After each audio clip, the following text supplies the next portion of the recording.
मान्यता लेने के लिए इसकी प्रक्रिया क्या होगी?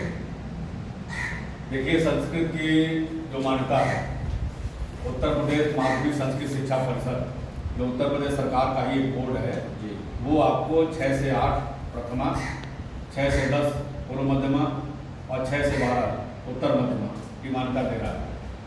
इसकी शर्तें इतनी कम हैं कि जितना हम प्राइमरी की मान्यता लेंगे उससे कम में आपको इंटरमीडिएट तक मान्यता मिल जाएगी।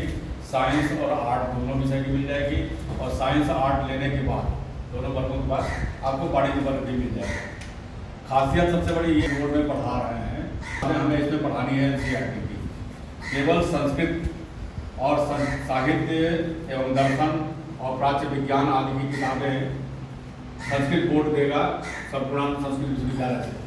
आज हमारी बोर्ड में बात हुई है, पाठ्यक्रम आपको लखनऊ में ही उपलब्ध कराया जाएगा। बोर्ड हमको सहयोग करेगा, हम बोर्ड का सहयोग करेंगे और किताबें सारी अमीनाबाद के मार्केट में आपको मिल जाएंगी पढ़ाने के लिए। मान्यता का जहाँ तक है, आपको 650 वर्ग मीटर जमीन यानी 7000 स्क्वायर फीट जमीन बोर्ड को देना है। आप चाहे रजिस्ट्री कर दीजिए या 30 साल के लीज पर रजिस्टर्ड कर दीजिए। 30 साल की लीज कराने में आपको 6 साल का जो किराया बनेगा उस किराए के 2% की स्टैंप ड्यूटी लगानी है और 30 साल की लीज हो जाएगी। 15 गुणे 20 के 4 कमरे 6 से 8 के लिए, 15 गुणे 20 के 7 कमरे 6 से 10 के लिए और 15 गुणे 20 के 10 कमरे 6 से 12 के लिए। विज्ञान वर्ग लेना चाहते हैं तो 7 कमरे और यानी 15 गुणे 20 के 17 कमरे आपको साइंस और आर्ट दोनों के लिए चाहिए। 3 कमरे 12 गुणे 10 के और 2 कमरे 15 गुणे 10 के, ये कार्यालय कक्ष, एक प्रिंसिपल कक्ष, एक लिपिक कक्ष और एक स्टाफ रूम। 15 गुणे 10 के 2 कमरे जो हैं वो एक स्टोर रूम है और एक अतिरिक्त कक्ष है। इतना ही आपको जरूरत है।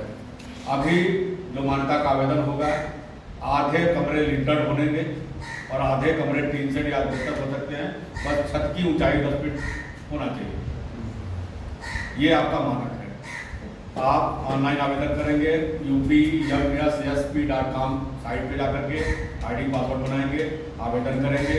सारी प्रक्रिया पूरी करने के बाद प्रिंट निकाल करके आप बिहार साहब को वहाँ 2 प्रति में जमा करेंगे, 1 प्रति अपनी रिसीविंग, 3 प्रति में फाइल बनाएंगे।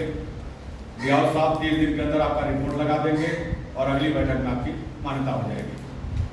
मान्यता के संबंध में जो दस्तावेज आपको चाहिए, सबसे पहले तो आप विद्यालय का नाम जान लें कि विद्यालय के नाम में संस्कृत शब्द अनिवार्य है। अगर संस्कृत शब्द नहीं है तो सारी मेहनत आपकी बेकार है। किसी भी विद्यालय का नाम रखिए, जैसे जनता संस्कृत विद्यालय, महात्मा गांधी संस्कृत एकेडमी आदि आदि, संस्कृत शब्द होना चाहिए। उसके बाद आप उस विद्यालय के नाम, लीज बैनामा या रजिस्टर्ड बैनामा आप जमीन का करेंगे। भवन आपका हो गया। नेशनल बिल्डिंग कोड प्रमाण पत्र संस्कृत विद्यालय के नाम से, अग्निशमन कोड संस्कृत विद्यालय के नाम से। अगर आपने बैनामा किया है तो तहसीलदार से भू स्वामित्व प्रमाण पत्र संस्कृत विद्यालय के नाम से।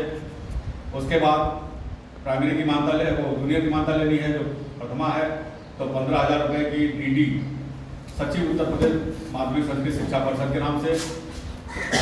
हाई स्कूल का लेना है तो 15,000 की डीडी सचिव उत्तर प्रदेश माध्यमिक संस्कृत शिक्षा परिषद लखनऊ के नाम से। इंटरमीडिएट लेना है, चाहे वो साइंस लेना हो, आर्ट लेना हो या साइंस आर्ट दोनों लेना हो, आर्ट मिलेगा तभी साइंस मिलेगा।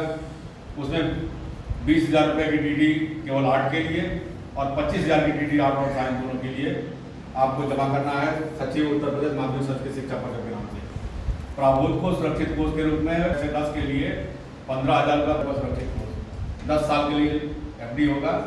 विद्यालय के नाम में जिला विद्यालय और उत्तर मध्यमा यानी इंटरमीडिएट के लिए 20,000 रुपये की, चाहे वो साइंस आर्ट दोनों लें चाहे साइंस लें, प्रावधान कोष और 10,000 का सुरक्षित कोष विद्यालय के नाम में हो, जिला विद्यालय के नाम से। ये आपको तैयार करना है।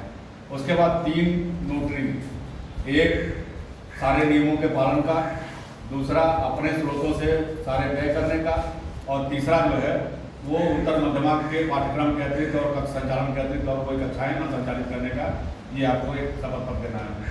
प्रिंसिपल सहित 12 अध्यापकों 13 अध्यापकों का जो है वो इंटरमीडिएट में, उसी हिसाब से 7-8 अध्यापकों का हाई स्कूल में और 4-5 अध्यापकों का आपको जूनियर में। आपको सारे डॉक्यूमेंट देने हैं। बाकी छोटी मोटी जानकारियाँ हैं वो हम आप ऐसे समझ लेंगे। यही संस्कृत बोर्ड का डिटेल है। आसानी से आपको मान्यता मिल जानी है। यूपी बोर्ड की किताबें पढ़ानी है आपको।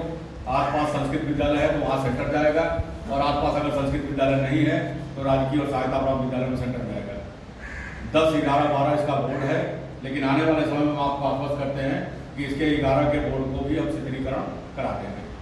केवल 10 और 12 ही बोर्ड यूपी बोर्ड की तरह रह जाएगा। इतनी 60 की जानकारी है। बाकी कुछ जानकारियाँ ऐसी हैं जो हम आप बैठेंगे तो हम आपको बता देंगे कैसे आपको क्या तैयारी करनी है, कहाँ आपका क्या कैसे होना।